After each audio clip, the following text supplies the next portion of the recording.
Deməli, metalların da aktivləşmə olaraqdan reduksiya məhsulları müxtəlif cür olur. Müxtəlif cür reduksiya məhsulları əmələ gəlir. Baxın uşaqlar, görürsüz? Deməli, qatı halda nitrat turşusu ən aktiv metallarla N2O alınır, müsbət bir oksidləşmə halında olan. Orta aktiv metallarla NO qazı alınır. Ən passiv metallarla isə NO2 qazı alınır. Baxın, ən aktiv metalla N2O müsbət 1, orta aktiv NO müsbət 2, passiv metallar isə NO2 müsbət 4. Gördüyünüz kimi. Burada daha rahatdır bu. Yəni soldan sağa getdikcə N2O, NO, NO2. Baxın. Müsbət 1, müsbət 2, müsbət 4. Müsbət 4 alınır. Nitrat turşusu qatı halda, deməli, adi şəraitdə yenə də qatı sulfatda olduğu kimi alüminium, dəmir, xrom, nikeli passivləşdirir. Qızdırmaqla reaksiya gedir ancaq, adi halda getmir. Nitrat turşusu bu orta aktiv metallar, dəyişkən valentli metallarla deməli ancaq 3 valentli duz əmələ gəlir. 2 valentli olmur, ancaq 3 valentli. Közərmiş çubuq, yəni selluloza, ağac kəpəyi bunları nitrat turşusu qatı halda alovlandırır, yandırır. Yəni ki, nitratın içərisinə ağac kəpəyi, yonqarı və sair oduncaq yonqarı və sair apilka deyirlər, əlavə etdikdə bunu yandırır. Eyni zamanda çubuğu. Və nitrat turşusu dərimizin tərkibində, zülalların tərkibində, dərimizdə olan zülalların tərkibində benzol nüvəsi ilə birləşən zaman nitrobenzol birləşməsi əmələ gətirdiyinə görə dərimiz saralır. Yəni dəriyə əllə təmas olduqda nitrat turşusuna təmas olunan yerdə dərinin içərisində tərkibində olan zülallardakı olan benzolla reaksiya baş verdiyinə görə nitrobenzol alınır deyə dərimizin rəngi uzun müddət getməyən sarı-sarı ləkələr əmələ gəlir. Yadda saxla nitrat turşusunu. Ona görə nitrat turşusunu əllə toxunmaq olmaz. Yəni bir damcı dəydi, qatı halda başlayır oradakı dərimizdəki zülalın tərkibində olan benzolla reaksiya baş verməyə. Baxaq uşaqlar, X maddəsi adi şəraitdə nitratla qatı halda reduksiya məhsulu yoxdur, yəni getmir. Birbaşa nitratla getməyən nə idi? Baxın, diqqətli olun adi şəraitdə. Bir alüminiumdur, qızdırma olmadan. Bir də platindir. 2 ilə 4. 2 ilə 4-ü saxlayın, qalanları silin. Sonra deyir Y ilə NO qazı. Nitrat turşusu qatı halda NO qazı alınıbsa orta aktiv metaldır. Bu ola bilər, deməli, Y-ə maqnezium, Y-ə maqnezium 3. Bu da getdi, qaldı B variantı. Z-də isə NO2 qazı alınıbsa ən passiv metaldan biri, yəni orta passiv, tam passiv deyil. O da gümüş. O da B variantı gördüyünüz kimi.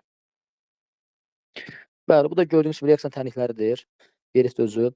Qeyri-metallar reaksiya uşaqlar. Baxın, qeyri-metallarla da qatı halda fərqli olaraqdan, baxın, duru halda fosforla kükürdü idi. Qatı halda əlavə borla karbon da girir reaksiya. Qatı nitrat turşusundan bor, karbon, bir də fosfor və kükürt reaksiya daxil olur. Deməli, borla nitrat turşusu qatı halda sağ tərəfdə baxın, su əmələ gəlmir. Borat turşusu NO2 qazı alınır. Karbonla nitrat turşusu qatı halda, baxın, qatı olanda çox zaman reaksiyanın sağında su alınır. Duru halda su sol tərəfdə olur, qatı halda sağ tərəfdə olur. Karbon nitrat turşusu CO2, NO2 və su alınır. Fosfor nitrat turşusu orta fosfatla su və NO2 alınır. Kükürtlə nitrat turşusu alınır, sulfat, NO2 və su.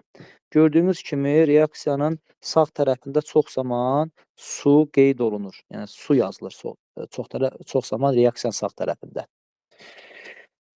Deməli uşaqlar, baxaq indi. Yenə deyir X, Y, Z-dir. Həm duru ilə, həm də qatı ilə reaksiya gedir. Baxın, nə ola bilər? Karbon və kükürt. X maddəsi ola bilər karbonla kükürt. Kükürt yoxdur, karbon var. Y maddəsi yalnız qatı ilə. Qatı bildiyiniz kimi nə idi? Borla, bir də fosforla, ikisindən biri. Borla fosfor hansı var? Fosfor. Getdi A variantı. Ümumiyyətlə, reaksiya getmirsə silisiumdur. Bəli, nə duru, nə qatı ilə getmirsə ancaq silisiumdur. B variantı.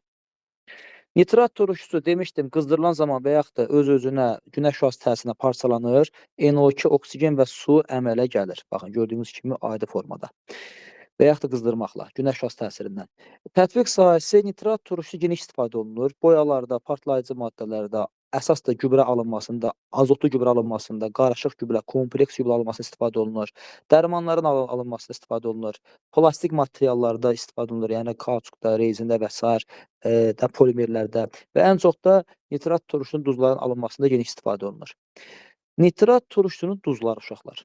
Nitrat turşunun duzları haqqında biz hələ duzlar dərsində əvvəlcədən demişdik ki, bütün nitrat duzları, metal NO3 birləşmələri, nitrat duzları istisnasız hamısı həll olur. Nitrat turşusu bir hidrogenli turşu olduğuna görə normalda bir növ metalla birləşən zaman, reaksiya daxil olan zaman yalnız və yalnız normal duz əmələ gətirir. Yəni turş duz, 2 qat duz və sair əmələ gətirə bilməz.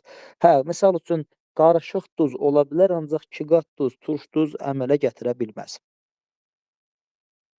Deməli uşaqlar, nitrat turşusunun, duzlarının alınmasında, məsələn, sənayedə necədir qayda? Məsələn, sodanın üzərinə bayaq demişdim, nitrat əlavə etdikdə alınır natrium nitrat, su və karbon qazı və yaxud da azot dioksidin yenə soda reaksiyasından bildiyiniz kimi azot dioksid yadınızdadır, qarışıq oksid olduğuna görə, qarışıq anhidrit olduğuna görə daha doğrusu NO2 oksidi, özündən zəif oksidi duzundan çıxardır və gördüyünüz kimi 2 müxtəlif duz əmələ gətirir. 2 müxtəlif duz. Bu da nəyə görədir? Bu da nəyə görədir uşaqlar? Çünki NO2 qazı bildiyiniz